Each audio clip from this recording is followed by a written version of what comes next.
ইসলাম আলহাজ নাজিমুদ্দিন আমির হোসেন আলহাজ নুরুল ইসলাম ভূঁইয়া মাসুকুর রহমান মুস্তাজির তৈয়বুর রহমান মনোয়ারুল ইসলাম ইসমাইল হোসেন সুমন ফাহিম ফাইজুল্লাহ আমিনুল ইসলাম বাপ্পি সাইদুল ইসলাম সাগর জহিরুল হক লালকুঠি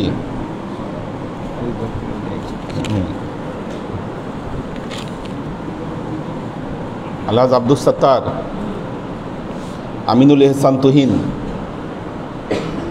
মোহাম্মদ নাসিরুদ্দিন শাহাবুদ্দিন শেখ রূপম ইশতিয়াক রব্বি Suman Mia doctor engineer Shafiqul Islam আলহাজ মাকসুদ ওমর মরহুম মেজবাউদ্দিন আনাফুল হক মাকসুদ ওমর আব্দুর রাজ্জাক কাউসার আলম আলাল মোহাম্মদ নূর হোসেন শাকিল মজুমদার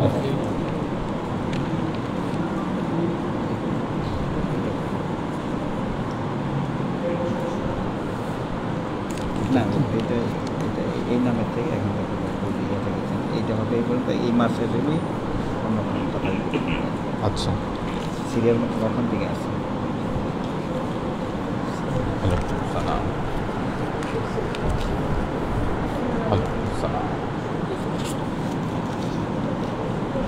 ফখরুদ্দিন মোবারক বাবু বাবু ও আছে শামসুল আরিফিন আবু তালেব হাফিজ আল আসাদ নয়ন মৌলানা আব্দুল আলিম শহীদ মিয়া লালকুঠি মোহাম্মদ আজাদ বাবুল ইসলাম হানিফ সুলাইমান মোহাম্মদ ওমর শরীফ আচ্ছা আসুক ইমরান খান জিসান রহমান শাহরিয়ার আলম মাহিন মোহাম্মদ তাসলিম হাজি হাফিজ আল হাজি হাফিজ হ্যাঁ মোহাম্মদ আব্দুল হাফিজ তাই তো এই তো মোহাম্মদ আব্দুল হাফিজ আল্লাহ মোহাম্মদ বেলাল এটা বেলাল ফার্নিচার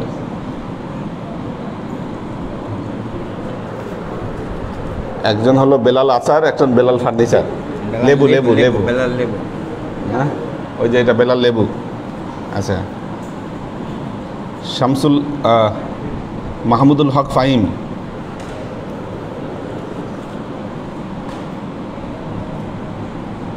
নূর মোহাম্মদ সিফাত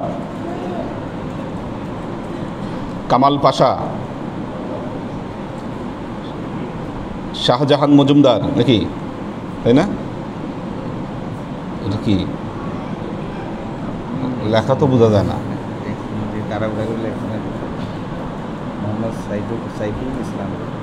মোহাম্মদ সাইফুল ইসলাম মারুফুর রহমান নাসিমুল ইসলাম পটল মনিরুজ্জামান মনির মোহাম্মদ হাসান তাজুল আলম তামিম মুস্তফা মোমেন শাহ মুস্তফা মোমেন শাহ আসছে না মোহাম্মদ সাদেক রকিবুল মোমেন শাহ আব্দুল কাদের ইমরান খান কাজী শফিকুল ইসলাম মোহাম্মদ আব্দুল আউয়াল সৈয়দ আমরা এই নিয়ামত ভোগ্যত অবস্থায় যেন আল্লাহর কাছে বুঝতে পারি ঠিক আছে এই দোয়া চাই নিয়ামত কেন ইয়াঙ্গিকে নিয়ামত এই কারণে নিয়ামত যে ওলি আল্লাহ হাসুদের সৌবত ছাড়া যে জীবনটা সেই জীবনটা সম্পূর্ণ শয়তানের দখলে শয়তান আমাদের উপর এত মারাত্মকভাবে গালে মানে জয়যুক্ত যে ও যেভাবে আমাদেরকে বুঝায় আমরা সেভাবে বুঝি যেভাবে আমাদের কার্যক্রম করায় সেভাবে আমরা করি ওর বাইরে একটা একমাত্র ওলি আল্লাহ হাদি মুর্শিদের সোহবতে যখন আসছি শয়তান ওলি আল্লাহ হাদি মুর্শিদকে ভয় পায়। কেন ভয় পায়?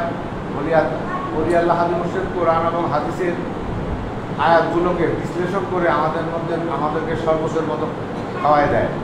ওই শরবত যখন আমাদের শরীরে আসে, ওষুধ যেমন ভিতরে গেলে কার্যক্রম করে, শরবতে আমাদেরকে ভিতরের আপনাদের নকশানিয়াত আমাদের সমস্যাগুলোকে দূরীভূত করে ফেলে।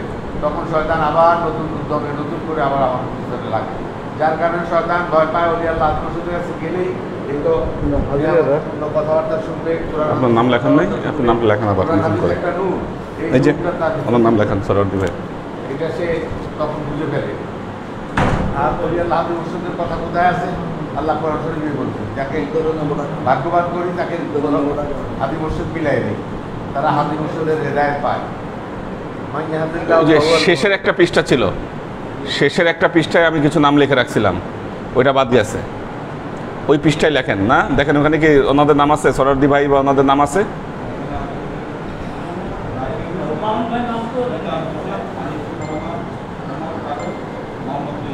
এনাদের নাম লেখেন, এই যে যাদের নাম লেখা হয়নি লেখেন, লেখেন নামগুলো। হ্যাঁ, ওরা দায়িত্ব দিয়ে যাও। হ্যাঁ, দরবারে আমরা যে কার্যক্রমগুলো করি সম্পূর্ণ যেন আল্লাহর হস্তে করতে পারি।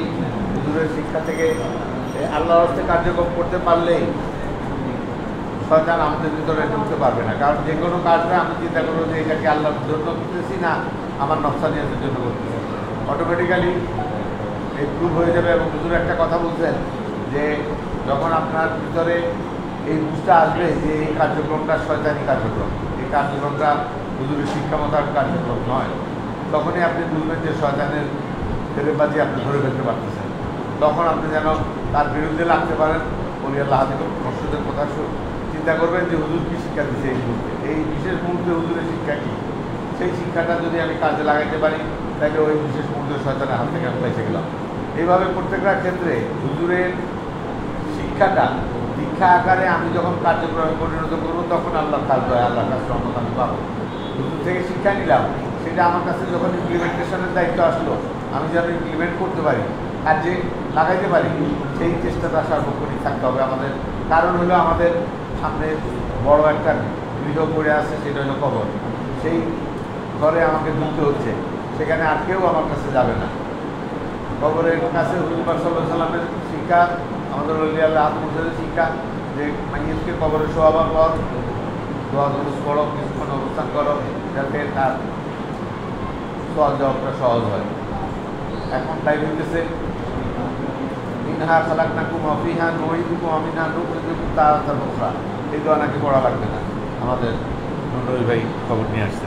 এই ধরনের যত নেগেটিভ অ্যাটিটিউড, কালকে হুজুর বললেন না নেগেটিভিটির 11টা স্টেজ তাদেরকে শিক্ষা দেওয়া হয়, এগুলোই আলোচনা করবে, এগুলোই বলবা। আর আমাদের এখানে ওলি আল্লাহ হাদি মুর্শিদের শিক্ষা কি? কোরআন এবং হাদিসের আলোকে পজিটিভ অ্যাটিটিউড, পজিটিভ কথাবার্তা শিক্ষা দাও, আলোচনা করো, নিজে আমল করো, নিজে অন্যকে জানাও, পজিটিভ অ্যাটিটিউডের কথাবার্তা।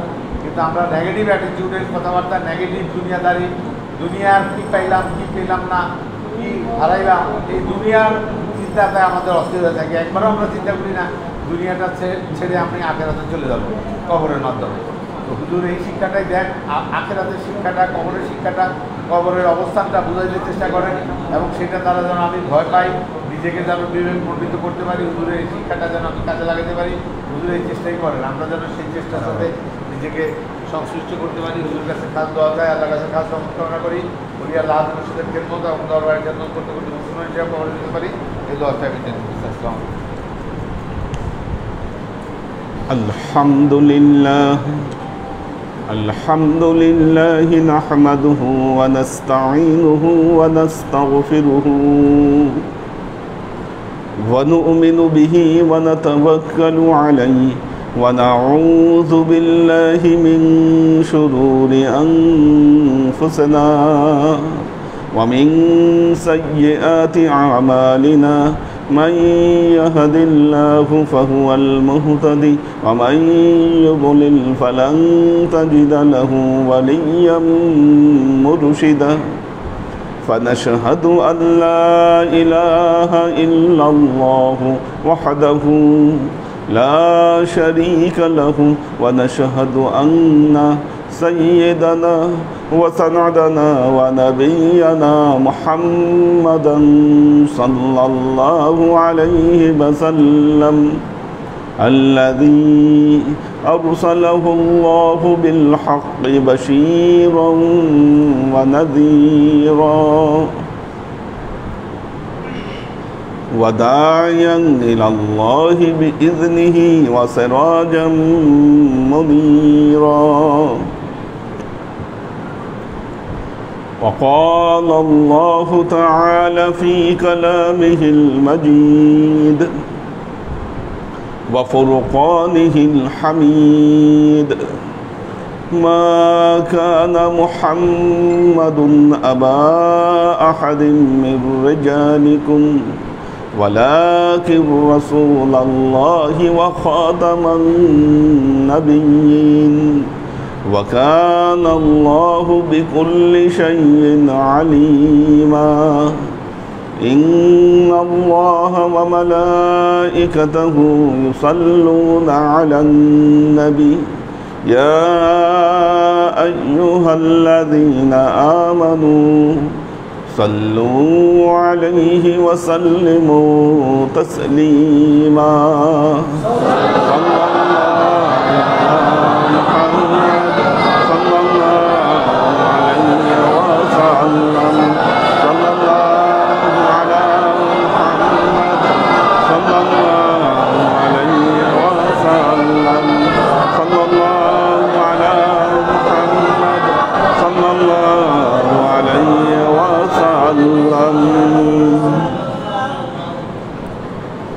আল্লাহর আশিক ও সালেক বৃন্দ,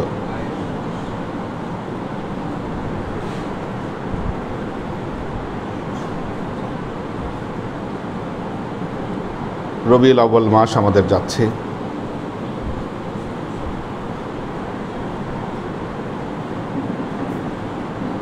নবীর এই আগমনের মাসে মুসলমানেরা পৃথিবীতে আমাদের আসার আগে আমাদের আব্দুল সাত্তার ভাই ইতিহাস নিয়ে আলোচনা করছিলেন এবং খুব গুরুত্বপূর্ণ বিষয় এটি যে প্রথম বিশ্বযুদ্ধের পর মুসলমানদেরকে একটা চুক্তি দিয়ে বেঁধে দেওয়া হয়। চুক্তির নামটা ভুলে গেছি, কি জানো চুক্তির নামটা? হ্যাঁ, লুজেন চুক্তি, রাইট। এটা 1923 সালে শেষ হয়ে যাচ্ছে এই চুক্তির মেয়াদ। এটা একটা গুরুত্বপূর্ণ টাইম। আর এজন্যই ইসরায়েল কয়েকদিন আগে প্রেসিডেন্ট এরদোয়ান তাকে সরাই দিতে চাইছিল কুয়ের মাধ্যমে। আপনারা জানেন এটা, যে তুরস্কে একটা কু ঘটিয়েছিল এবং এই কুয়ে প্রকাশ্য মদত দিয়েছিল ইসরায়েল। উদ্দেশ্য ছিল এরদোয়ানকে হটায় দেওয়া। হটায় দিতে পারলে এই চুক্তি আবার নবায়ন করবে। এই জন্য এই চুক্তি যদি নবায়িত না হয় মুসলমানদের উপরে বিরাট একটা অভিশাপ কেটে যাবে। আর এই যে ফিতনাবাদ, যারা কথায় কথায় বিভিন্ন ফিতনা লাগায়, এটা করা যাবে না, এটা করা যাবে না, এই যে একটা দল, একটা গ্রুপ বের হয়েছে, যাদের মূল সেন্টার হলো মদিনা ইউনিভার্সিটি, উম্মুল কুরা ইউনিভার্সিটি, আজহার ইউনিভার্সিটি, কি এটা হচ্ছে এদের মূল সেন্টার। একটা মজার তথ্য আপনারা শুনলে অবাক হবেন, ইসরায়েলকে মুসলমান দেশগুলোর মধ্যে প্রথম স্বীকৃতি দিয়েছে মিশর। ইসরায়েলকে স্বীকৃত দানকারী প্রথম দেশ হচ্ছে মিশর। আর এই মিশরে অবস্থিত আল আজহার ইউনিভার্সিটি। কাজেই এদের প্রোডাকশন মুসলমানদের জন্য পজিটিভলি কাজ করবে, এই কথা ভাবা আমাদের জন্য আসলে আমাদের মূল সমস্যা হলো মুসলমানেরা আজকে ইতিহাস চর্চা করে না। এই জন্য আপনাদেরকে একটা কথা বলেছি, আপনারা বেশি বেশি ইতিহাস চর্চা করবেন। অনেক ওনাকে একটা চেয়ার দেন বসার জন্য ওইদিকে। হ্যাঁ,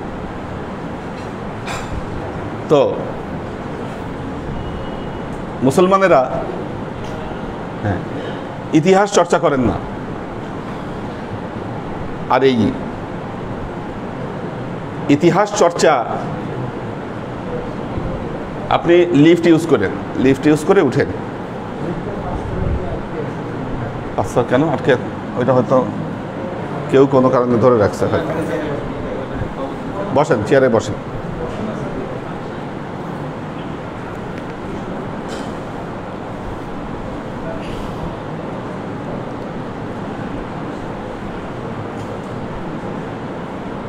আল্লাহর আশিক ও সালেক বৃন্দ, যখন উলিয়া উলিয়াদের ইসলাম এই পৃথিবীতে ছিল,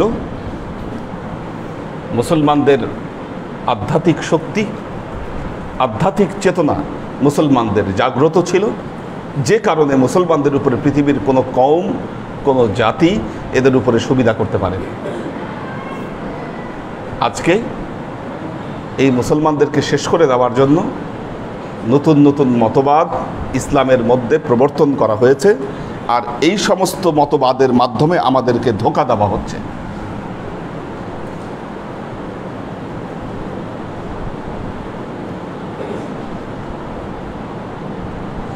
এখন বর্তমান সময়ে মানুষ অনেক সতর্ক হয়েছে, এই বিষয়গুলো দৃষ্টিগোচর হচ্ছে মানুষের। এমন একটি সময় আমাদের এখানে মোহাম্মদিয়া দরবার প্রতিষ্ঠিত হয়, এর সাথে সাথে প্রতিষ্ঠা করা হয়েছে ইসলামী দর্শন ও গবেষণা প্রতিষ্ঠান। দেখুন, শুধু দরবার ভিত্তিক নয়, তার সাথে ইসলামী দর্শন ও গবেষণা প্রতিষ্ঠান। আবার এই প্রতিষ্ঠান প্রতিষ্ঠা করার মূল উদ্দেশ্য ছিল যেখানে ইসলামিক ফিলোসফি নিয়ে গবেষণা হবে, আর এই গবেষণার যে ফসল, এই ফসলের মাধ্যমে ইসলামের বিরুদ্ধে যারা ষড়যন্ত্র করছে তাদের মুখোশগুলোকে উন্মোচন করে দেওয়া যাবে।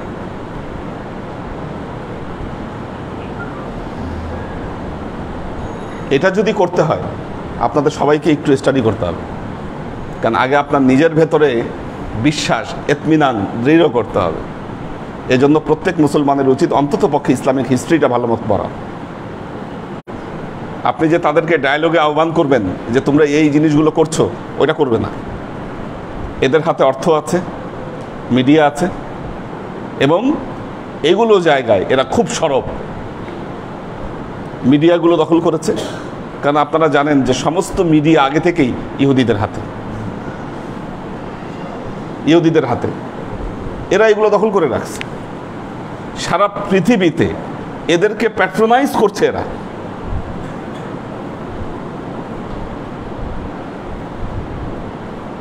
যার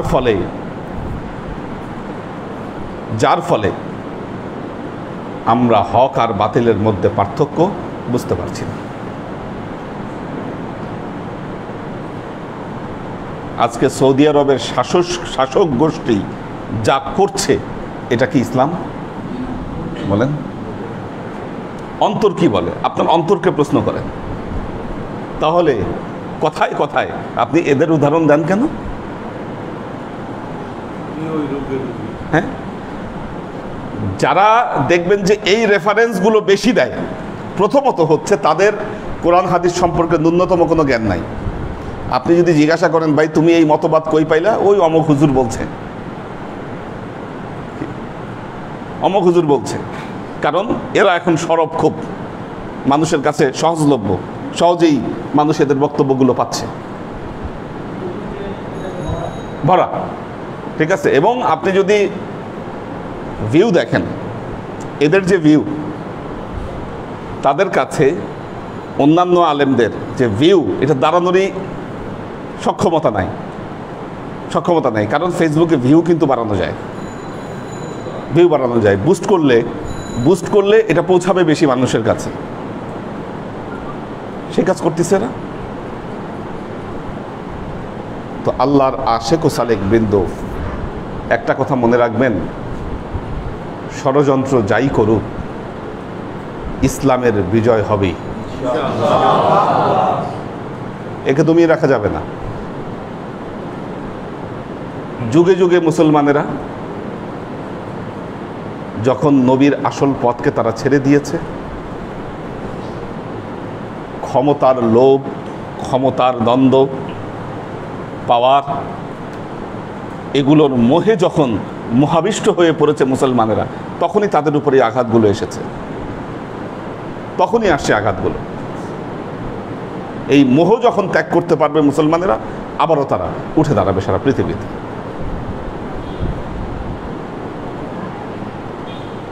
আল্লাহর আশিক ও সালেক বৃন্দ, আমরা মোরাকাবা নিয়ে আলোচনা করছিলাম। মোরাকাবা, মোরাকাবা কি? মানুষের স্পিরিচুয়াল জার্নি। কথাটা কি বললাম? স্পিরিচুয়াল জার্নি, আধ্যাত্মিক ভ্রমণ। আধ্যাত্মিক ভ্রমণ, আধ্যাত্মিক ভ্রমণ কে করেছেন? মুহাম্মদ মুস্তাফা সাল্লাল্লাহু আলাইহি ওয়াসাল্লাম। কি আধ্যাত্মিক ভ্রমণ করেছেন কে? আমার নবী মুহাম্মদ মুস্তাফা সাল্লাল্লাহু আলাইহি ওয়াসাল্লাম। কয়টা হাদিস চান? কি মেরাজ না শুধু? মেরাজ তো হচ্ছে আধ্যাত্মিক ভ্রমণের সর্বোচ্চ রূপ। আর মেরাজ কিন্তু শুধু আধ্যাত্মিক বললে হবে না। আমাদের আহলে সুন্নাহ ওয়াল জামাতের বিশ্বাস হচ্ছে মেরাজ আধ্যাত্মিক ছিল না, বরং এটা সশরীরে ছিল মেরাজ। মেরাজকে শুধু আধ্যাত্মিক বললে ভুল হবে, তাহলে কিন্তু এটা আত্মিক হয়ে যাবে। একটা উদাহরণ দেই, সহিহ বুখারী। সহিহ বুখারী আমরা কয়েকদিন আগে হাদিসটি পড়িয়েছি। আল্লাহ নবী ঘুমিয়েছেন, স্বপ্নে দেখলেন দুইজন লোক আল্লাহর নবীকে নিয়ে যাত্রা শুরু করলো। মনে আছে কিনা হাদিসটা? যাত্রা পথে কিছু দৃশ্য দেখতে পেল আল্লাহর নবী। একজন লোকের মাথা ফেরেশতারা পাথর দিয়ে ভেঙে দিচ্ছে, আবার ফিরে আসতেছে, আবার পাথর মারতে মারতে ওই মাথাটা ঠিক হয়ে যাচ্ছে, আবার পাথর এনে মাথা ভেঙে দিচ্ছে। কি এইভাবে একজন লোককে দেখতে পেলেন। আর একজন লোককে দেখতে পেলেন হ্যাঁ রক্তের নদীর মধ্যে সে সাঁতার কাটছে। এইভাবে বেশ কিছু দৃশ্য দেখতে পেলেন। শেষ পর্যন্ত ওই দুই ব্যক্তি নিজেদের পরিচয় দিলেন। একজন বললেন আমি জিব্রাইল, অপরজন বললেন আমি মিকাইল। এবং আল্লাহ নবীকে নিয়ে যে ভ্রমণ করেছিলেন বিরাট হাদিস, ওই কথায় না যাই, ওই কথায় না যাই। এক একটা জায়গার যে জিনিসগুলো দেখেছিলেন সেগুলোর ব্যাখ্যা ওনারা দুইজন দিলেন। তার মানে কি এই যে ভ্রমণ, এই ভ্রমণ কি ছিল? আধ্যাত্মিক ভ্রমণ ছিল। আল্লাহ নবী আরেকটি কথা বলতেন। হযরত আবু হুরায়রা রাদিয়াল্লাহু তাআলা আনহু ফজরের সময় আল্লাহ নবীর ঘরে ঢুকলেন, দেখলেন আল্লাহ নবী ঘুমাচ্ছেন। উনি বলছেন আমি শুনলাম নাক ডেকে ঘুমাচ্ছে আল্লাহ নবী। আমি যখন ডাক দিলাম ওই অবস্থাতেই নবী উঠে গেলেন, উঠে নামাজে চলে আসলেন। অজু করলেন না, অজু করলেন না। আমি বললাম ইয়া রাসূলুল্লাহ আপনি তো ঘুমোচ্ছিলেন, নামাজ পড়লেন, অজু করলেন না, এটা কেমন হলো? আল্লাহ নবী বললেন নবীদের চোখ ঘুমায় কিন্তু অন্তর ঘুমায় না। কি এই দুটাকে মিলান এখন। কি চোখ ঘুমায়, অন্তর ঘুমায় না। আমি কি বলেছি? মোরাকাবাটা কি? একটা হলো কনসাস স্লিপ, একটা হলো আনকনসাস স্লিপ। আনকনসাস স্লিপ হচ্ছে আমরা যে ঘুমিয়ে যাই, আমরা যে ঘুমাই, রেস্ট নেই, এটা হলো আনকনসাস স্লিপ। আর আপনার মোরাকাবাটাও হচ্ছে একটা ঘুম, কিন্তু এটা হলো কনসাস স্লিপ। যখন আপনার কনসাসনেস সম্পূর্ণভাবে জাগ্রত থাকে তখনই সেটাকে মোরাকাবা বলা হয়। কাজী আল্লাহর নবী যে বললেন আমার চোখ ঘুমায় কিন্তু আমার অন্তর ঘুমায় না, কি কথাটা মিলল কিনা? মিলল কিনা? কাজেই এই কথা বলার সুযোগ নাই হুজুর আপনি এগুলো কি মোরাকাবা মোরাকাবা শুরু করছেন, কি এগুলো তো কোরআন হাদিসে নাই। এই যে ওনাকে যে এই কথাটা বলছে যে না এটা করা যাবে না, কি এই সমস্ত লোক এরা বলবে কি হুজুর মোরাকাবা মোরাকাবা করে, কি কোরআন হাদিসে আসেনি এগুলো মোরাকাবা? কি আসেনি? আমি প্রমাণ দিলাম, প্রমাণ দিলাম। এই সফর নবীদের জীবনে ঘটতো, নবীদের জীবনে ঘটতো, অলিয়া উলিয়াদের জীবনে এগুলো ঘটেছে, অলিয়া উলিয়াদের জীবনে ঘটেছে এই জিনিসগুলো। খাজা মঈনুদ্দিন চিশতি রহমতুল্লাহ আলাইহি কেন ভারতবর্ষে আসলেন? আপনারা জাহানারা বেগমের নাম শুনেছেন? জাহানারা বেগম জানেন কিনা কে ছিল জাহানারা বেগম? হ্যাঁ হ্যাঁ, রাইট। শাহজাহানের এক ছেলে হচ্ছে দারা শকু, আর মেয়ে হচ্ছে জাহানারা বেগম। এই দুজনই খুব পণ্ডিত ব্যক্তি ছিলেন। জাহানারা বেগম এবং দারা শকু অনেক বই তারা লিখেছেন। দারা শকু অনেক বই লিখেছেন, এবং জাহানারা বেগমও তিনি মঈনুল আরওয়াহ লিখেছেন খাজা মঈনুদ্দিন চিশতির জীবনীর উপরে। সেখানে তিনি উল্লেখ করেছেন যে খাজা মঈনুদ্দিন চিশতি রহমতুল্লাহ আলাইহি যখন ওসমান হারুনির কাছ থেকে খেলাফত পেলেন, খেলাফত পেয়ে তিনি প্রথমেই মক্কা মুআজ্জমায় গিয়েছিলেন। সেখানে যখন আল্লাহর নবীর রওজা তিনি জিয়ারত করছেন, রওজা থেকে তিনি নির্দেশ পেলেন, আওয়াজ শুনতে পেলেন, হে মঈনুদ্দিন, তুমি ভারতবর্ষে যাও, আজমিরে যাও। এই কথা বলেছেন আল্লাহ, তুমি আজমিরে যাও, সেখানে তুমি যদি ইসলামের দাওয়াত পৌঁছাও, মুসলমানদের অন্তর আল্লাহর নূরে, আল্লাহর আলোতে আলোকিত হবে। এই নির্দেশ পেয়েই খাজা মঈনুদ্দিন চিশতি তিনি ভারতবর্ষের দিকে তিনি রওনা করেন। এখন আমরা যারা এই ডাক শুনতে পাই না, কি যারা এই ডাক শুনতে পায় না, তারা বলবে এটার কোনো ভিত্তি নাই, তারা বলবে এটার কোনো ভিত্তি নাই। আল্লাহর ওলিরা তো মিথ্যা কথা বলতেন না, তারা ছিলেন সাদিকিন। কোরআনে বলেছে ওয়াকুনু মা'আস সাদিকিন, তোমরা সাদিকিনদের সাথী হয়ে যাও, তোমরা সাদিকিনদের সাথী হয়ে যাও। তারা তো সাদিকিন ছিলেন, তারা মিথ্যা কথা বলতেন না। তিনি অবশ্যই বারহাক তিনি শুনতে পেয়েছেন। এটা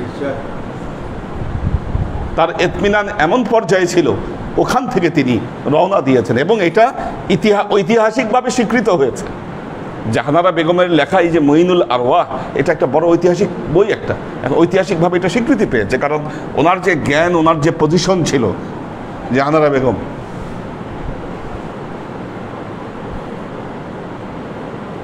কাজেই অলিয়া উলিয়াদের জীবনে এগুলো অনেক ঘটনা ঘটেছে।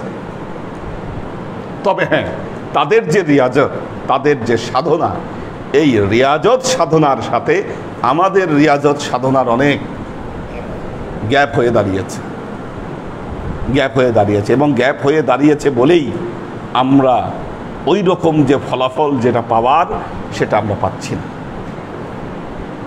সে পাচ্ছি না। কঠিন সাবজেক্ট হয়ে দাঁড়িয়েছে আমাদের জন্য এটাকে রক্ষা করা।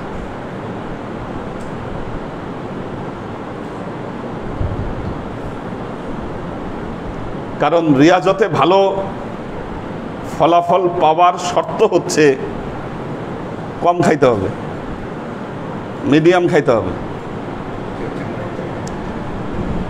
আজকে দুপুরে আমার 2 জায়গায় দাওয়াত ছিল, এক লাঞ্চের জন্য 2 জায়গায় দাওয়াত। একটাতে অ্যাটেন্ড করতে পারছি, আরেকটাতে পারি নাই। পরে ক্ষমা চেয়ে নিচ্ছি যে না, পারলাম না। এত দাওয়াত খাইলে সমস্যা আছে। মাঝে মধ্যে হ্যাঁ ঠিক আছে, আপনারা এখানে যেটা অ্যারেঞ্জ করেন, রমজান মাসে ওনারা কিছু অ্যারেঞ্জ করে, ওগুলো ঠিক আছে, মাঝে মধ্যে এটা হতে পারে, ওটা একটা আলাদা, আবার সেটার একটা বিষয় আলাদা। কিন্তু যখন সফরে টফরে যাই, এই যে আমাদের শামসুল ভাই সফরে নেয়, আমরা জামালপুরে সফরে যাই, কি ওই সময় এত ফুজুল খাওয়া দাওয়ার দরকার নেই। সফর জিনিসটা অন্যরকম, এত খাওয়া দাওয়া তখন সিম্পল কিছু হলেই কিন্তু যথেষ্ট। প্র্যাকটিস করতে হবে আস্তে আস্তে, এগুলো আমাদেরকে, এগুলো প্র্যাকটিসে আনতে হবে আমাদেরকে। তো আমরা আসলে রিয়াজত এবং সাধনায় ফলাফল পাই না কেন? আমাদের এই যে বাকি যে আদব এবং অভ্যাস যেগুলো আছে, এই অভ্যাসগুলো রক্ষা করতে না পারার কারণে আমরা এই ফলাফলগুলো আসলে আমরা পাই না। সুফিদের জীবন থাকবে ভিন্ন মাত্রায়, ভিন্ন মাত্রায়।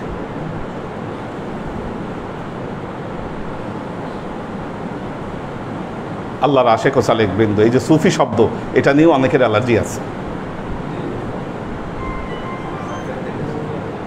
সুফি শব্দ, এটা নিয়ে অ্যালার্জি আছে অনেকে। এটা আবার কি? এটা আবার কি? দেখুন, আহলে সুফার সদস্য যারা ছিলেন তারা সবাই সুফি ছিলেন। কি ওই শব্দ থেকে এসেছে সুফা। কেউ কেউ বলেছেন সুফ থেকে আসছে, কেন?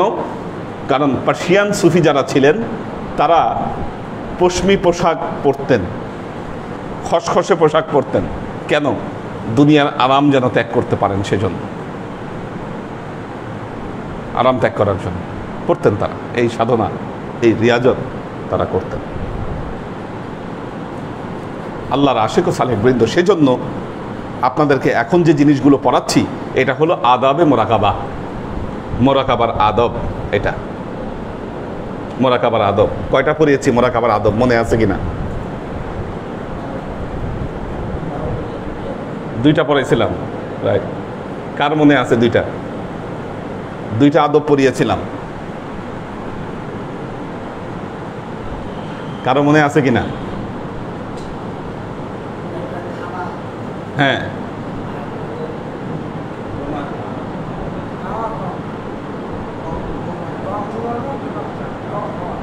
হ্যাঁ, ঘুমের কথা বলছি, কম। হ্যাঁ, কম ঘুমাইতে হবে, কম খাইতে হবে। নির্দিষ্ট টাইমের কম ঘুমাইলে সমস্যা আছে, পরিমিত ঘুমান, সমস্যা নেই। পরিমিত খেতে হবে, পরিমিত। খাওয়ার প্রতি লোভ পরিত্যাগের কথা বলেছি। খাওয়ার প্রতি লোভ পরিত্যাগ বা খাবার যে একটা নেশা, এটাকে পরিত্যাগের কথা বলা হয়েছে। খাবারের প্রতি নেশাটা পরিত্যাগ করতে হবে। হ্যাঁ, আকর্ষণটা। চায়নার মানুষ, চায়না খুব পরিশ্রম করে তারা। চায়নার মানুষ, ও কার কি ধর্ম ওইটার কোনো চিহ্ন নাই ওখানে, কোনো বালাই নাই চায়নায়। আর মাশাল্লাহ যা কামায় ওরা, আমার মনে হয় ওই খাইই শেষ করে। আরব দেশের মানুষ দেখবেন খাইতে বসলে সামনে বিরাট খাবার নিয়ে বসে, কিন্তু খায় না, ফেলে দেয়। আর চায়নার মানুষও রেস্টুরেন্টে গেলে দেখবেন সামনে বহুত খাবার নিয়ে বসছে, কিন্তু সব খাইয়ে উঠবে ওরা। মানে দেখলে মনে হয় ইয়াজুজ মাজুজ খাইতে বসছে। সাইজও তো ছোট ছোট, কিন্তু ওদের খাওয়া দেখলে আপনি অ্যাস্ট্রোনাইজড হয়ে যাবেন যে সর্বনাশ। এই কাঠি দিয়ে দিয়ে খাচ্ছে, কাঠি দিয়ে খায়, হ্যাঁ, এমনি খাচ্ছে। অদ্ভুত অদ্ভুত খাবার তাদের। মানে এমন কিছু নাই যে জিনিস তারা খায় না। তো এই যে দুটো আদবের কথা বলেছিলাম, আদবের কথা, দুটো আদবের কথা বলেছি। 12টা পড়াবো, মনে রাখতে হবে আপনাদের। হ্যাঁ, হ্যাঁ, প্রথম বলেছিলাম সোহবত ঠিক করতে হবে। এটা হচ্ছে সবচাইতে গুরুত্বপূর্ণ। সোহবত ঠিক করতে হবে।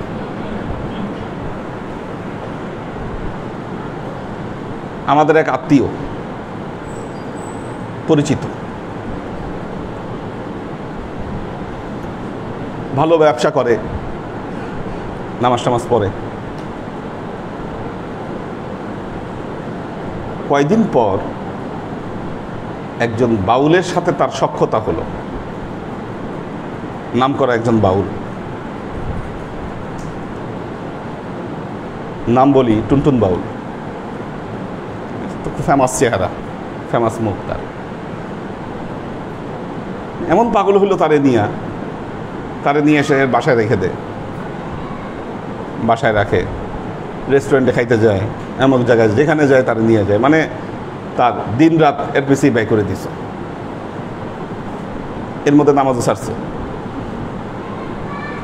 নামাজও ছাড়ছে। নামাজ পড়তে পারছ তো, এখন নামাজ নামাজ কিচ্ছু নাই, সব ছাড়ছে। হ্যাঁ, সোহবত, সোহবত। উপরে মা বোনরা আছে, বন্ধুত্ব করছেন খুব বড় লোকের বান্ধবী, খুব বড় লোকের মেয়ে, আপনার বান্ধবী, নামাজ নাই, পর্দা নাই, বন্ধুত্ব এমন গাঢ় হয়েছে কি দিন রাত আপনি তার পিছিয়ে ব্যয় করতেছেন, ঘোরাফেরা কোনো কিছু বাকি নেই। কি আপনি যতই রিয়াজত করেন, সাধনা করেন না কেন, ওই সোহবতে যখন সময় কাটাবেন কি শেষ হয়ে যাবে। ইয়াং ম্যান এখানে যারা আছে, ইয়াং গ্রুপ, জীবনের কয় ঘন্টা চায়ের দোকানে চা খেয়ে শেষ করছেন কি এই হিসাব মিলান জীবনে এই পর্যায়ে এসে বলবো। আড্ডাবাজি কত ভাল লাগছে এক সময়, কি সোহবত ঠিক থাকলে আজকে জীবন চেঞ্জ হয়ে যেত, জীবনটা চেঞ্জ হয়ে যেত। কালকে তো বিড়ি খাওয়া সিগারেট খাবার ওয়াজ করছি, বিড়ি খাওয়া সিগারেট খাওয়া ধরছেনও কি বাজে সোহবতের কারণে, এটা বাজে সোহবতের কারণে। বন্ধুরা এমন বন্ধুর পাল্লায় পড়ছেন, মদ গাঁজা জীবনে একবার করে সব খাওয়াই দিচ্ছে, আপনাকে খাওয়াই দিচ্ছে, এগুলো টেস্ট করাই দিচ্ছে। তখন তো খুব খুশি হয়েছে, না কি বন্ধু পাইছি, আল্লাহ অমৃত খাওয়াচ্ছে, মনে করছেন অমৃত খাচ্ছে, কিন্তু জীবন কোথায় যাচ্ছে, শেষ হয়ে যাচ্ছে, টের পাননি আপনি। আপনি জানেন, নিশ্চিন্তে জানেন সে খারাপ মানুষ, আপনি জানেন সে খারাপ কাজ করে, আপনি তার সোহবতে আছেন। তাহলে কিসের রিয়াজত, কিসের সাধনা? তার মানে আপনি যা করছেন এগুলা আসলে কি? এগুলা লোক দেখানো, কাজ হবে না এগুলা দিয়ে, এগুলা দিয়ে কাজ হবে না।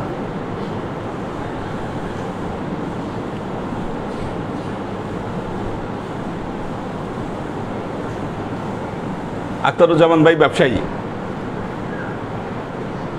বাংলাদেশের অধিকাংশ ব্যবসায়ীরা বিভিন্ন ক্লাবে যায়, বিভিন্ন ক্লাবের মেম্বার, তাদের ব্যবসা বাঁচানোর জন্যই ক্লাবগুলোতে যায়। কেন? পরিচিতি বাড়ে, বন্ধুত্ব বাড়ে।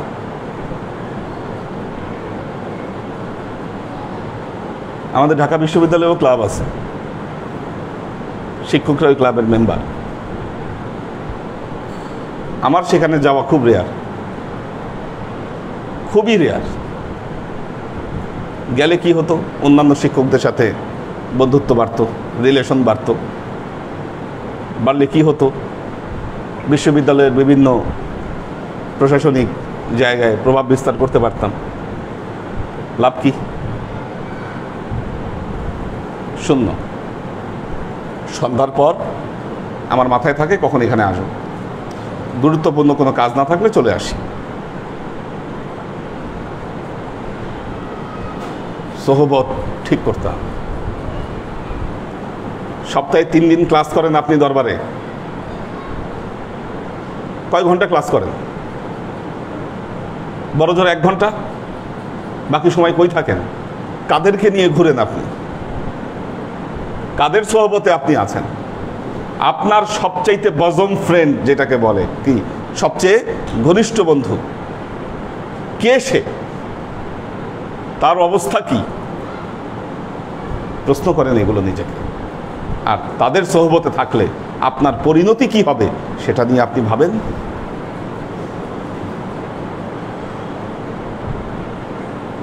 আপনি সেটা নিয়ে।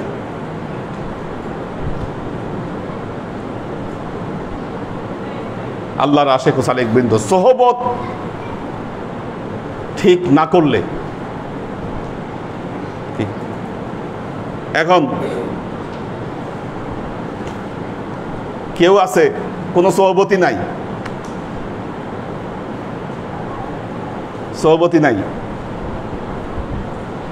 এই যে ইরফান, কতদিন পরে চেহারা দেখলাম, উনি ঘর থেকে বাইরে না, কোনো সোহবত নাই। কি এটা করলেও হবে না, আল্লাহওয়ালাদের সোহবতে আপনাকে থাকতে হবে, তাদের সোহবতে বসতে হবে, আপনাকে যেতে হবে, সোহবতে বন্ধুত্ব করতে হবে, তাদের সাথে বন্ধুত্ব করতে হবে, তাদের সাথে সময় দিতে হবে। এজন্য আপনাদের যে পারস্পরিক যে রিলেশন, ওই দিন আলী হোসেন ভাইয়ের ওয়াইফ আসছিল, আলী হোসেন ভাইয়ের ওয়াইফ আসছিল। ওই ঈদে মিলাদুন্নবীর প্রোগ্রামের কথা জানতো না কেন? আগে 1 নম্বরে যারা ছিল, 1 নম্বর গ্রুপ আর কি, যারা ছিল সিনিয়র যারা ছিলেন, ওনারা থাকতে ওনাদের মধ্যে একটা যোগাযোগ ছিল। এখন আমার মনে হয় ইয়াংদের মধ্যে এই যোগাযোগটা এখন নাই, বিচ্ছিন্ন। আমাদের এলাকার যে পীর ভাই যারা আছেন তাদের সাথে কার কতটুকু যোগাযোগ আছে, কতটুকু? মসজিদে আসলে একটু সোহবত হচ্ছে, এখানে থাকছেন, গল্প করছেন পারস্পরিক, এটা পজিটিভ। এই জন্য আপনারা যখন মসজিদে বসে থাকেন, নামাজের জন্য অপেক্ষা করেন, কি এই বসে থাকার সময়টা, এটা পজিটিভ সময়, এটা উত্তম জায়গা। প্রত্যেক আল্লাহর অলিরা এই সোহবতের কথা বলেছেন। কি মাওলানা জালালউদ্দিন রুমি বলছেন, হারকে খাদ হাম নশীনাত ব খুদা গো নশীনাত ব হুজুরে আউলিয়া এক জামানা সোহবতে ব আউলিয়া বেহতারা সাদ সাল তাআতে বিরিয়া। তিনি বলছেন যারা আল্লাহর সান্নিধ্যে যেতে চায় তারা যেন অলিয়া উলিয়ার সান্নিধ্যে যায়, অলিয়া উলিয়ার সান্নিধ্যে যায়। রসুলের সান্নিধ্যে যাওয়া যেমন আল্লাহর সান্নিধ্যে যাওয়ার মতো ছিল, রসুলের সান্নিধ্যে যাওয়ার অর্থ ছিল আল্লাহর সান্নিধ্যে যাওয়া। ঠিক তেমনি অলিয়া আউলিয়ার সান্নিধ্যে যাওয়া মানে রসুলের সান্নিধ্যে যাওয়া, কারণ তারা নায়েবে রসুল। প্রমাণ কথায় কথায় তো দলিল চান আবার সবাই, কি কথায় কথায় দলিল চান। 1 নম্বর সূরা হুজুরাত পড়াচ্ছি না? ইয়া আইয়ুহাল্লাযীনা আমানু লা তুকদ্দিমু বাইনা ইয়াদাল্লাহ, এতটুকু থামেন আগে।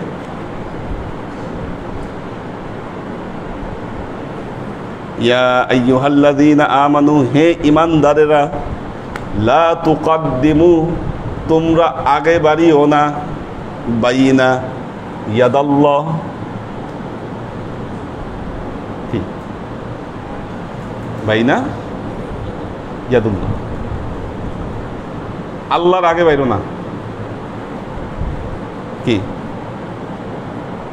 সূরা হুজুরাত আল্লাহ বলছেন, হে ঈমানদারেরা, আল্লাহর আগে বাইরো না। আল্লাহ তো গায়েব, আগে পারবো কেমনে? কি আল্লাহ তো গায়েব, আপনি সিয়াকুল কালাম দেখেন, কি আল্লাহ তো গায়েব, আগে পারবো কেমনে? হ্যাঁ, তার পরবর্তীতে কি আনছে? ও রাসূলিহি, তার মানে কি হাজির তো আছে রাসূল, কি আল্লাহ না গায়েব? সামনে হাজির তো রাসূল, কাজে রাসূলেরও আগে বাইরো না। রাসূলের আগে বাড়া মানে আল্লাহর আগে বাড়া।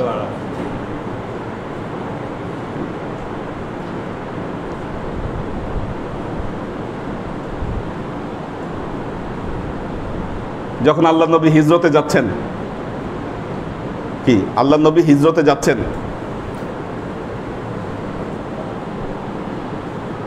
বের হবেন কিভাবে? কাফের মুশরিকরা আল্লাহ নবীকে কি করেছে? ঘিরে ধরেছে, ঘিরে ধরেছে। আল্লাহ বললেন, হে নবী, আপনি একটু ধুলা তুলেন, ছুঁড়ে মারেন। আল্লাহ নবী ধুলা তুললো, ছুঁড়ে মারলো, কি সব চোখে ধাঁধা লেগে গেল, আর দেখতে পেল না। আল্লাহ নবী সামনে দিয়ে বের হয়ে আসলেন। আল্লাহ তখন তার উপর ওহী নাজিল করলেন, কি ইদ রমাইতা অমা রমাইতা ইদ রমাইতা ওয়ালাকিন্নাল্লাহা রমা। আল্লাহ বললেন, যখন আপনি ধুলি নিক্ষেপ করেছেন, আপনি তো ধুলি নিক্ষেপ করেন নাই, অমা রমাইতা, আপনি ধুলি নিক্ষেপ করেন নাই। তাহলে কি কে করেছিল ধুলি নিক্ষেপ? ওয়ালাকিন্নাল্লাহা রমা, ধুলি তো আল্লাহ নিক্ষেপ করেছিল।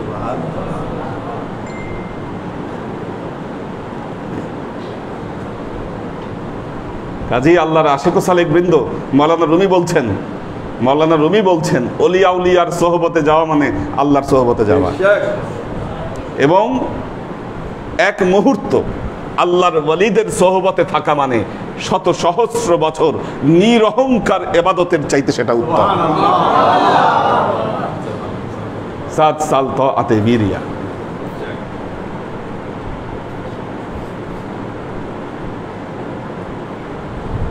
সোহবতে সলে তোরা সলে কুনাদ, সোহবতে তলে তোরা তলে কুনাদ। শেখ সাদি বলছেন, সৎসর্গে স্বর্গবাস, অসৎ সঙ্গে সর্বনাশ।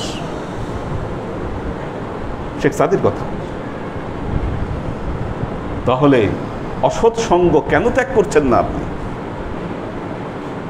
ঠিক আছে, ব্যবসায়িক কাজে আপনার সাথে কারো যোগাযোগ হবে, কথা হবে, মোয়ামেলা হবে, কি চাকরির কাজের জন্য কারো সাথে কথা হবে, মোয়ামেলা হবে, দেখা হবে, কি আপনি আপনার চারিত্রিক মাধুর্য দ্বারা তাকে আপনি আলোকিত করবেন, কি এমন না আপনি অন্তর তাকে দিয়ে দিবেন, সে যেটা করে আপনি ওই কাজের মধ্যে হারিয়ে যাবেন। কি নিজের অস্তিত্ব ত্যাগ করে আপনি যদি হারিয়ে যান, আপনি তার আড্ডায় হারাচ্ছেন কেন? তাকে আপনার আড্ডায় নিয়ে আসেন, তাকে আপনার আড্ডায় নিয়ে আসেন। কাজেই মনে রাখবেন, এই সোহবত গুরুত্বপূর্ণ একটি বিষয়। মানুষকে ধ্বংস করে দেওয়ার জন্য, তার ঈমান আমলকে ধ্বংস করে দেওয়ার জন্য এই সোহবত মারাত্মক সাবজেক্ট।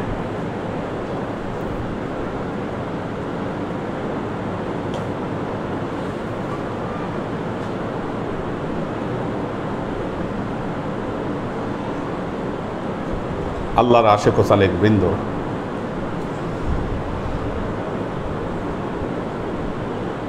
খারাপ সোহবত ত্যাগ না করলে রিয়াজত এবং সাধনায় আপনি ভালো ফলাফল পাবেন এটা আশা করা যায় না, এটা আশা করা যায় না। দ্বিতীয় হচ্ছে তারকে শাহওয়াত ওয়া শারেহ দারতুয়াম।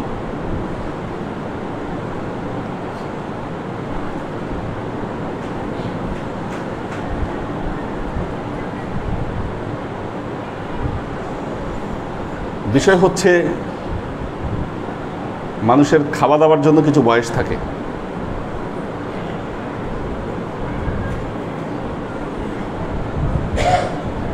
যার বয়স ধরেন 30-র নিচে, সে যদি ডায়েট করে, কি এটা হবে বোকামি, তার ডায়েটের কোনো দরকার নেই, বা তার এগুলা ভাবার দরকার নেই।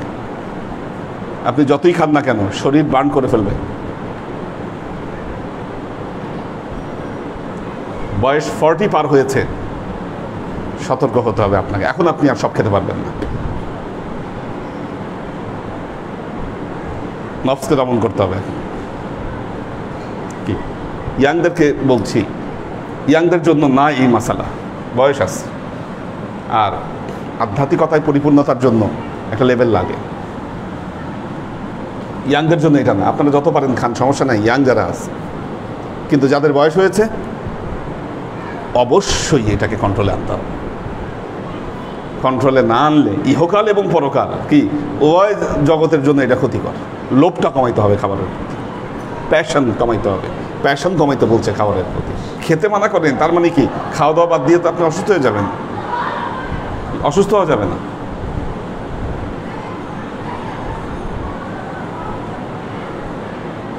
কিন্তু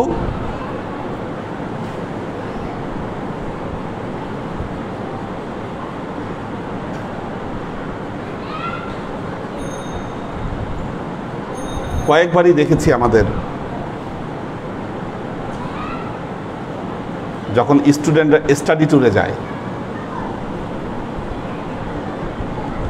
ওদের উপর যদি দায়িত্ব দেওয়া হয় তোমাদেরকে এত করে টাকা দিলাম, এই বাজেটের মধ্যে তোমরা যা পাও খেয়ে নাও, তাহলে ঠিক আছে পরিমিত খাবার। কিন্তু খাবার যদি সেন্ট্রালি থাকে তখন কি করে এরা? জোর করে খায়, কে কত বেশি খাইতে পারলো, প্রতিযোগিতা।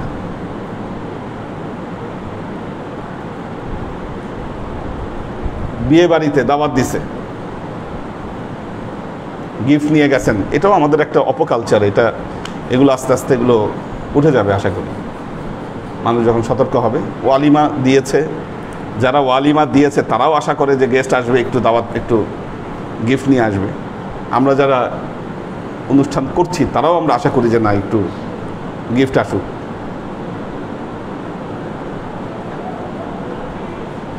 তো এখন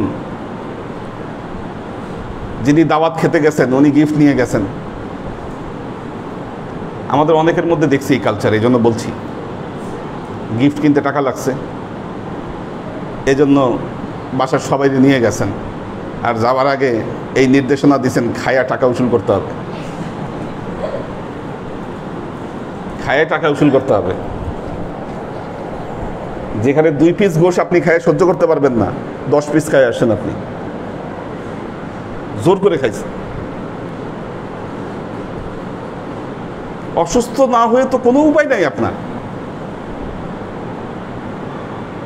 কোনো উপায় নাই। একবার ইন্ডিয়ার সিমলা মানালি ওইদিকে, ওখানে সব থালি সিস্টেম, থালি।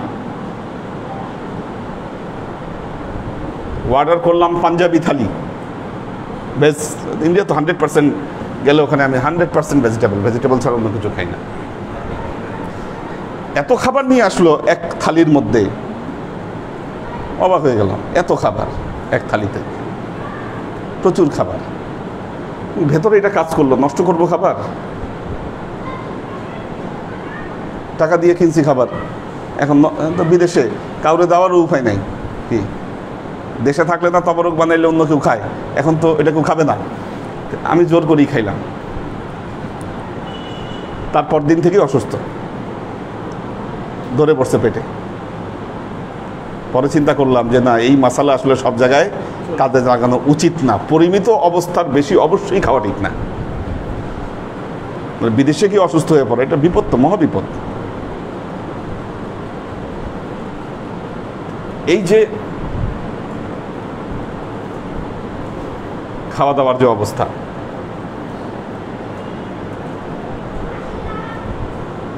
অনুরূপভাবে দরবারে খাওয়া দাওয়ায় ছেলেদের কি হয় জানি না, মেয়েদের ব্যাপারে তো মাঝে মধ্যে খোঁজ পাই, একটু বিশৃঙ্খলা হয়।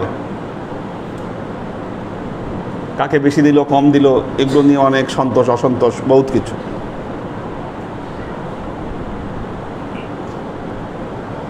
স্বজন প্রীতির অভিযোগ, যে যারা ডিস্ট্রিবিউশন করে নিজেদের লোকদেরকে দেখে দেখে ভালো দেয়।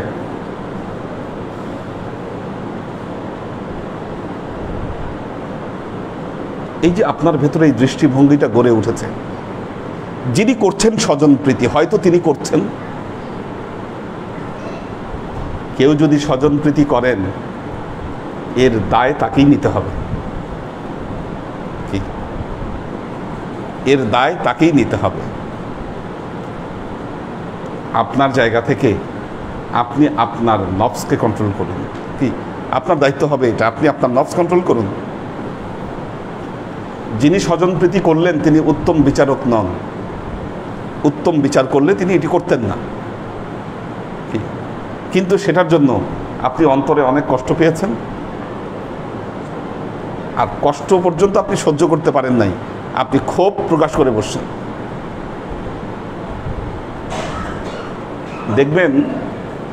দেখবেন বিয়ের অনুষ্ঠানে গেছেন, রোস্ট দিছে আপনাকে,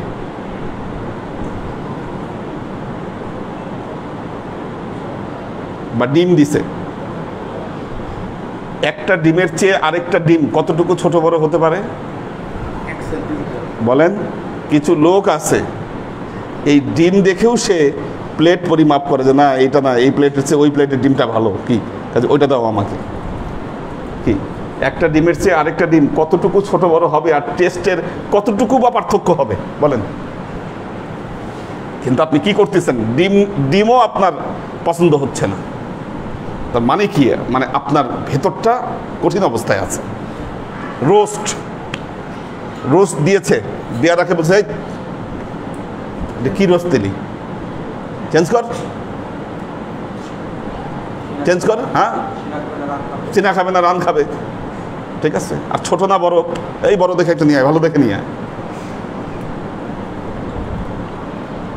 এই জিনিসটাকে কন্ট্রোল করতে হবে। কি আপনি ব্যাপারটা বোঝাতে পারছি?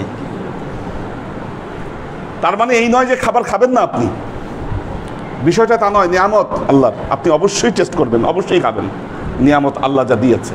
তবে হ্যাঁ, সেটি পরিমিত এবং নির্লোভ এবং নির্মোহভাবে সেটা আপনি করবেন।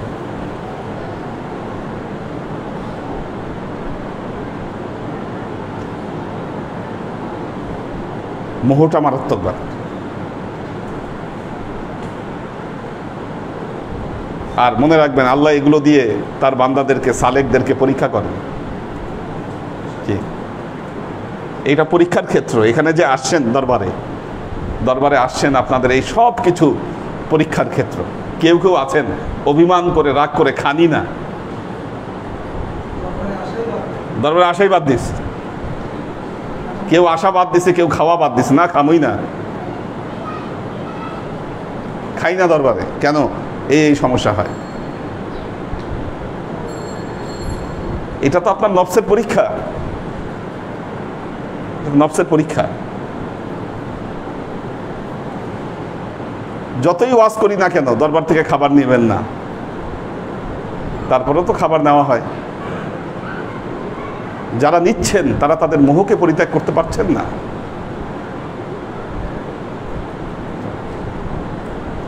মোহকে পরিত্যাগ করতে পারবেনও না। মোহই থেকে যাবে। আল্লাহর আশেক ও সালেক বৃন্দ এইখানে ত্যাগ করতে বলেছে মোহ, তারকে শাহওয়াত। কথাটা বুঝতে হবে আপনাকে। এটা বলার সুযোগ নাই হুজুর ওয়াজ করছে খাওয়া যাবে না। কি ডায়েট করা শুরু করছেন, গ্যাস্ট্রিক হইলে পরে হুজুরে দোষবেন যে হুজুর খাইতে মানা করছে, এই জন্য খাই নাই, আমার গ্যাস্ট্রিক হয়েছে। হুজুর খাইতে মানা করে নাই, মোহকে পরিত্যাগ করতে বলছে খাবার প্রতি। বহু মানুষ আছে প্লেট পাইলে আগে দুই সাইড দেখবে, আগে চোখের দেখাটা আগে সে দুই সাইড দেখবে যে আচ্ছা ঠিক আছে আমার দুই দিকে কি হলো। এই যে চোখের যে মোহটা,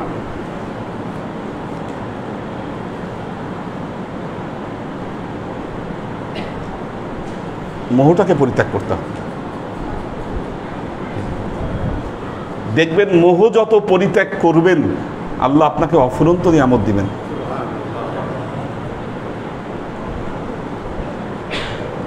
অফুরন্ত নিয়ামত দিবেন।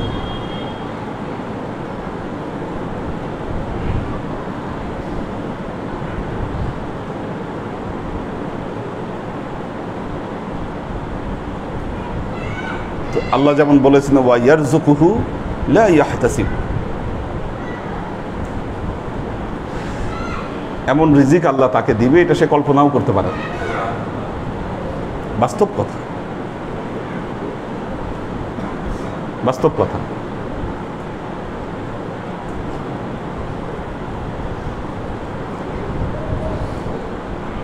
তো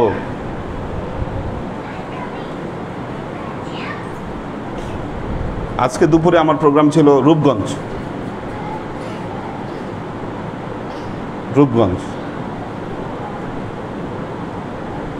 ঢাকা থেকে খুব বেশি দূরে না, কাছে, পাটমন্ত্রী এলাকা, রূপগঞ্জ। ওখানে ওই যে পিএইচপির যে মালিক, ওনার এক নাতির বাসায়, নাতি হয় মনে হয়, ওনার প্রোগ্রাম ছিল। বিরাট খাওয়া দাওয়ার আয়োজন করছে সে, বিশাল। দুপুরে আমার আরেক জায়গায় খাবার কথা ছিল, এটা হঠাৎ করে ঠিক হতে আমি ওনার ওই ঠিক রাখতে পারিনি। তবে উনি যেটা করেছে, আবার বক্সে করে খাবার পাঠিয়ে দিয়েছে।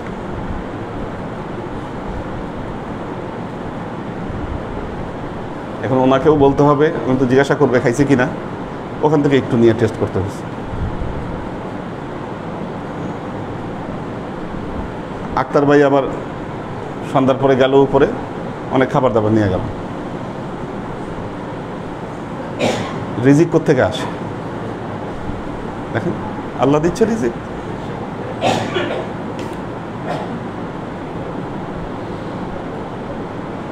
তো আমি ওখানে বসে, রূপগঞ্জে বসে যখন ফোনে এনার সাথে কথা বলতেছি যে ভাই খাওয়া দাওয়ার বিষয়টা একটু পরে, আমি পরে বলতেছি কথাটা, আমার পাশে একজন বললো কি আপনি আবারও খাবেন কোথাও গিয়া? উনি হাসি শুরু করছে, এখানে এই খাওয়া দাওয়ার পর আবারও খাবার প্রোগ্রাম কোথাও?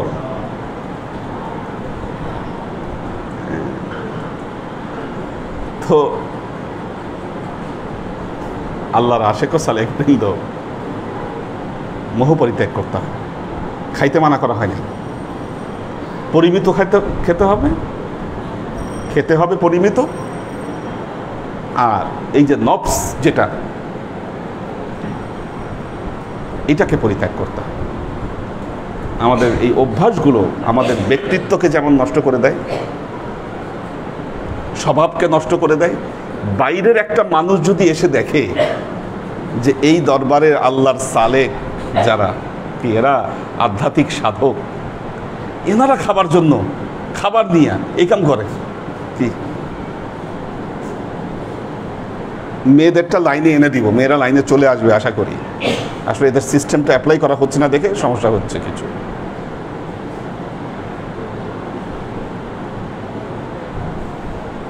তো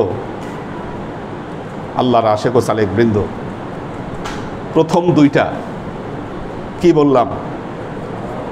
এক হচ্ছে সোহবত ঠিক করতে হবে, বাস এটাই শুধু ঠিক রাখেন, সোহবত 1 নম্বর। 2 নম্বর হলো খাবারের প্রতি লোভ বা মোহ, এটা ত্যাগ করতে হবে। মোহ ত্যাগ করবে, এটাই সালেকের পরীক্ষা। ভালো খাবার হবে, ভালো খাবার আসবে, কিন্তু তিনি কি করবেন? নফস দমন করবেন। সালেকের জন্য এটাই পরীক্ষা, মনে রাখবেন। এগুলো ট্রেনিং, আল্লাহর ওলিদের দরবারে এই ট্রেনিং হয়েছে যুগে যুগে যুগে যুগে হয়েছে। সেখানে আল্লাহ এমন বরকত দিয়েছেন, এখন পর্যন্ত কি হাজার হাজার শত শত মানুষ ওই দরবারগুলোতে খায়, শত শত মানুষ খাচ্ছে ওখানে। বিশেষ করে ইন্ডিয়া, পাকিস্তান,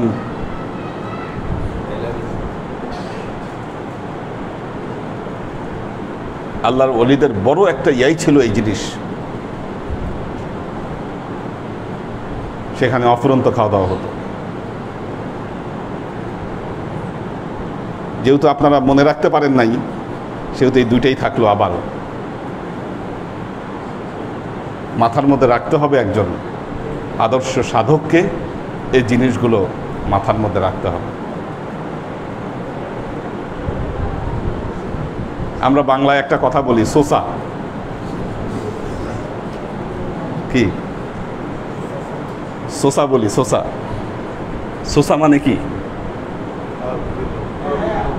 দেখবেন খাবার আসলে গেলে তাকায় থাকে, কি একজন খেলে আর তাকায় তাকায় দেখতেছে। এটা বাচ্চারা করবে, বাচ্চাদের জন্য এটা কোনো দোষ না। এই জন্য বলি খাবার দিলে আগে বাচ্চাদেরকে দিবেন, এটা নিয়ম সিস্টেম, কিন্তু তাই এটা বাচ্চাদের জন্য কোনো দোষ না। কিন্তু বড়রা যদি সোসামি করে, কি এটা একটা দোষ, এটা একটা দোষ।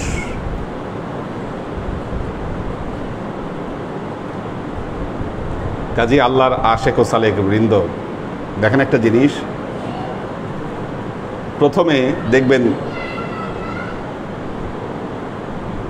প্রথম আমার কাছে বিষয়টা আনইজি লাগতো একটু, যে মিলাদ হয়েছে বা কোনো খাবার দাবার হয়েছে, সামনে আগে আমাকে খাবার দিছে, আমি আগে ওখান থেকে খাচ্ছি, বাকিরা সবাই বসে আছে। জিনিসটা একটু দেখতে খারাপ লাগে, কিন্তু মনে রাখবেন এটাও পরীক্ষা, কি নফসের পরীক্ষা। এটা যতক্ষণ পর্যন্ত আপনার হাতে না আসছে ততক্ষণ পর্যন্ত ইন্তজার করতে হচ্ছে আপনাকে। কাজী আল্লাহর আশেক ও সালেক বৃন্দ, একজন আদর্শ সালেক আপনাকে হতে হবে অবশ্যই। আপনি যদি এগুলোকে মেনটেইন করেন, আধ্যাত্মিক জগতে আপনার উন্নতি আপনার হবেই। দাও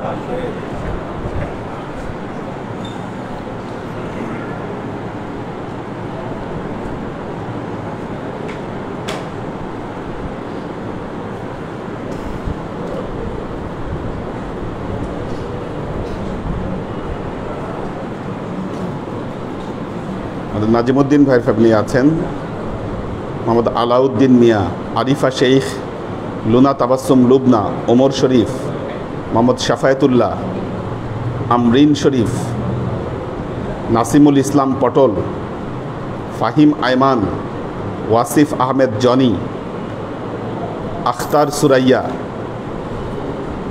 মোহাম্মদ শাফায়াতুল্লাহ রঞ্জন, হাবিবা আক্তার জেনি, ফাহিম আয়মান, আব্দুর রাজ্জাক, তাসনিয়া মুস্তাজির, ফারুক শেখ, আবির আহমেদ আরিয়ান, মোহাম্মদ ওয়াহিদ, আনোয়ারা শরীফ, ফারুক শেখ মুম্বাই থেকে, ফারুক শেখ, এ হচ্ছে আমাদের আলী হোসেন। হ্যাঁ, আলী হোসেন, হ্যাঁ, সে এখন ফারুক শেখ মুম্বাইতে আছে আর কি।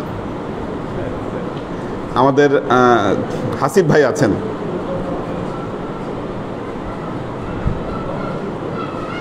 মোহাম্মদ কবির হোসেন, আফ্রিদিতি অনু, Luba Ahmed, Sunshine Flora, Mahfuzul Haque উজ্জ্বল, আশেক মাহমুদ,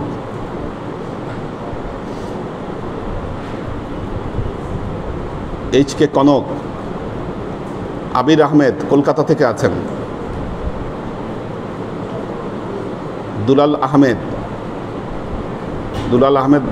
বাড়ি যাচ্ছেন, দোয়া চেয়েছেন, কাউসার আলম আলাল, আরহান আহমেদ আয়ান, সাওয়ান খান, মোহাম্মদ সালাউদ্দিন সাদিফ, মোহাম্মদ রুমি, দীপা উষা, শামিমারা, কোরবান আলী মালয়েশিয়া থেকে, পপিয়ারা জামান সুমি, মোহাম্মদ টিটু খান,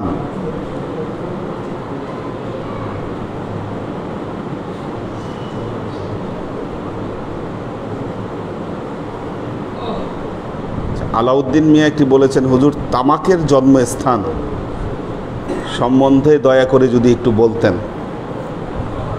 তামাকের জন্মস্থান কোনটা? তামাকের জন্মস্থান মানে বুঝি নাই।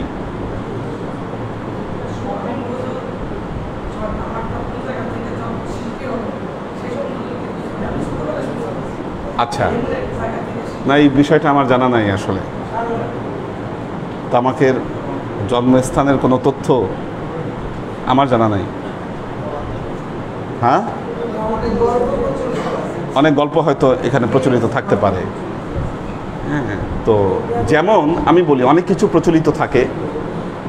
আমাদের একজন আজকে আমাকে একজন প্রশ্ন করলেন একটা জিনিস সম্পর্কে, জান্নাতে কোরআন তেলাওয়াত হবে। প্রথমে হুরেরা গান শোনাবে, এরপর আল্লাহ বলবেন এর চাইতে উত্তম কিছু তোমাদেরকে শোনাবো। এরপর হযরত দাউদ আলাইহিস সালাম সূরা ইয়াসিন তেলাওয়াত করবেন। এরপরে আল্লাহ বলবেন এর চাইতে উত্তম কিছু শোনাবো। এরপর আমাদের নবী তিনি সূরা ইয়াসিন তেলাওয়াত করে শোনাবেন। এতে খুব মুখরিত হয়ে যাবে সবাই, কিন্তু এটার কোনো অথেন্টিক সোর্স নাই। উনি যখন আমাকে সোর্স জিজ্ঞাসা করলেন, আমি বললাম যে না, অথেন্টিক সোর্স নাই। কি সোর্স আছে? আমি দুটো বইয়ের নাম বললাম। একটা হচ্ছে ইবনে কাইয়ুমের লেখা একটা আরবি বই, এখানে এই ঘটনাটা আসছে, অনেক পরের ঘটনা, এটা অনেক পরে লেখা এই বই। আরেকটা হচ্ছে কাসাসুল আম্বিয়ার মধ্যে আছে এই ঘটনা,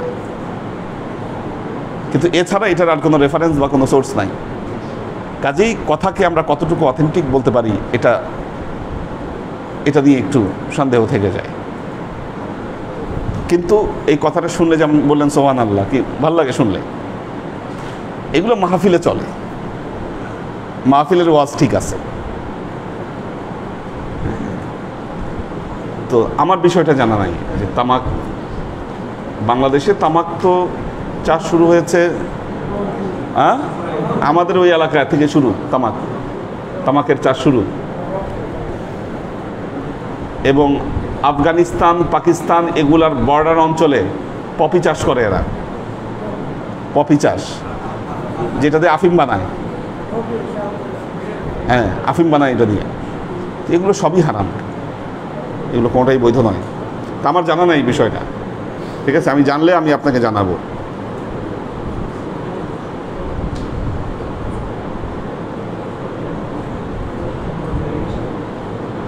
মেহরাব আরিয়ান, তিনি কামরাঙ্গীর চর থেকে, ওনার বাবার জন্য দোয়া চেয়েছেন। মেহরাব আরিয়ান। ফুয়াদ খান, একে আজাদ, এহসান সুলতানা, সাজ্জাদ রহমান, সাদিয়া রহমান,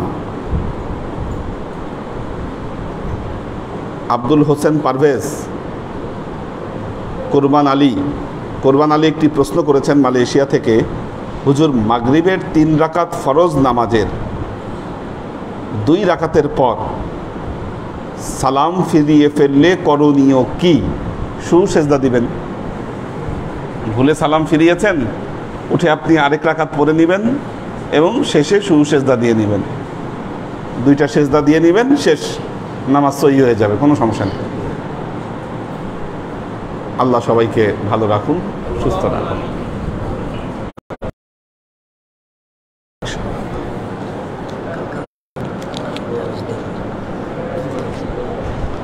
اللهم بارك على محمد وعلى آل محمد ما باركت على إبراهيم وعلى آل إبراهيم إنك حميد مجيد। ربنا 20 তারিখে 20 রবিউল আউয়াল আব্বার মৃত্যুবার্ষিকী ছিল, 23 তারিখে আজকে মার মৃত্যুবার্ষিকী ছিল।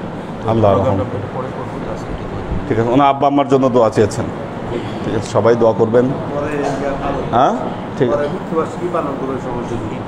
ছিল আর আজকে 23 তারিখ। আল্লাহ ওনাদেরকে কবুল করুন। তো ওনারা খুব খেদমত করে গেছেন যতদিন ছিলেন।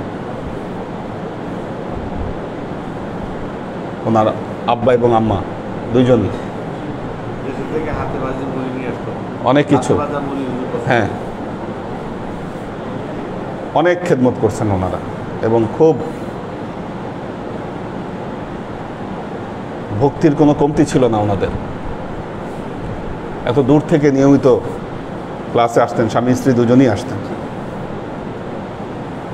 দেখেন আল্লাহর কি ইচ্ছা, ওনার এতদিন গ্যাপ হওয়ার পরেও এখন আবার আল্লাহ ওনাকে ঠিকই নিয়মিত করছেন।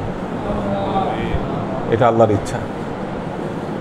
শেষ আমি গিয়েছিলাম ওনাদের বাসায়, আমি একবার গিয়েছিলাম, গিয়ে দেখে আসছে উনি যে বিল্ডিং করছেন ওখানে। আচ্ছা, ওই সময় গিয়েছিলাম, রাইট। এবং আপনার একজন বোনও মনে হয় ইন্তেকাল করেছিলেন, আপনার বোন একবার ইন্তেকাল করেছিলেন। আমিও অনেক সময় পেয়েছি ওনাকে, 2001 সালে, রাইট, আমি ওনাকে পেয়েছি। তো আল্লাহ ওনাদেরকে জান্নাত নসিব করুন। একটা দুর্ঘটনা বা একটা অনাকাঙ্ক্ষিত ঘটনার কারণে কষ্ট পেয়েছেন ওনারা, আল্লাহ যেন পরকালে এর উত্তম যাজা ওনাদেরকে দান করেন। এই জগতে কেউ ক্ষতিগ্রস্ত হলে সেটা পরকালে আল্লাহ এটার অবশ্যই বুঝাই দিবে আল্লাহ। এই জন্য আল্লাহওয়ালা মানুষেরা মনে কখনো কষ্ট নেয় না। আপনি যদি এই জগতে কোনো কিছুতে লসের শিকার হন, অবশ্যই আল্লাহ আপনাকে ওই জগতে এটার প্রতিদান দিবেন। আল্লাহ ওনাকে জান্নাত নসিব করেন। রব্বানা যালামনা আনফুসানা ওয়া ইল্লাম তাগফির লানা ওয়া তারহামনা লানাকুনান্না মিনাল খাসিরিন। রব্বানা আতিনা ফিদ দুনিয়া হাসানা ওয়া ফিল আখিরাতি হাসানা ওয়া কিনা আযাবান নার। রব্বানা লা তুযিগ কুলুবানা বা'দা ইয হাদাইতানা ওয়া হাব লানা মিন লাদুনকা রাহমা ইন্নাকা আনতাল ওয়াহ্হাব। আল্লাহুম্মা ইন্নাকা আফুব্বুন তুহিব্বুল আফওয়া ফা'ফু আন্নি ইয়া গফুরুর রহিমুল ওয়াদুদ।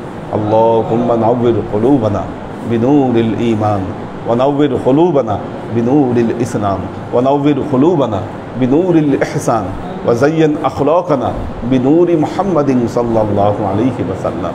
اللهم إنا نسألك علما نافعا رزقا واسعا عملا مقبولا شفاء من كل داء قلبا خاشعا ذهنا ذاكرا إيمانا كاملا توبة قبل الموت راحة عند الموت ونزاة بعد الموت اللهم إنا نسألك رحمتك في كل درجة فلاح في كل أمر ونعوذ بك من الشرك والشك والنفاق والبدعة ومن كل وسوسة الشيطان يا الله يا رحمن يا مالك আমরা এতক্ষণ তোমার দরবারে যে সমস্ত আমলকে উপস্থাপন করলাম ত্রুটিমুক্তভাবে এই আমলগুলোকে তুমি আমাদের তরফ থেকে কবুল করে নাও।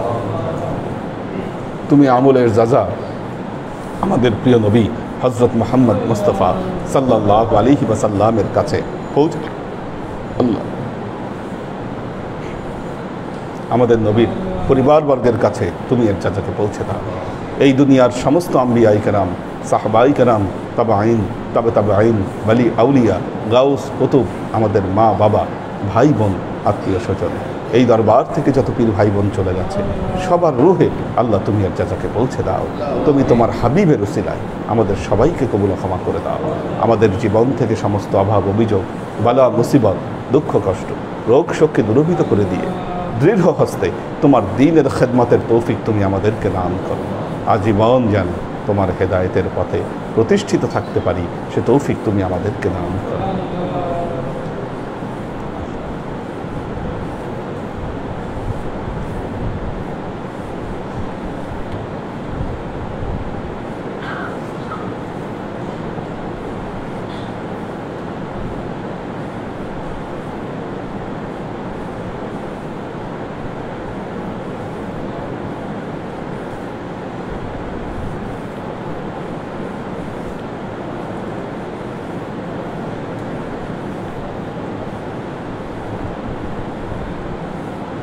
سبحان ربك رب العزة عما يصفون سلام على المرسلين والحمد لله رب العالمين واجعل آخر كلمتنا عند الموت لا إله إلا الله محمد رسول الله صلى الله عليه وسلم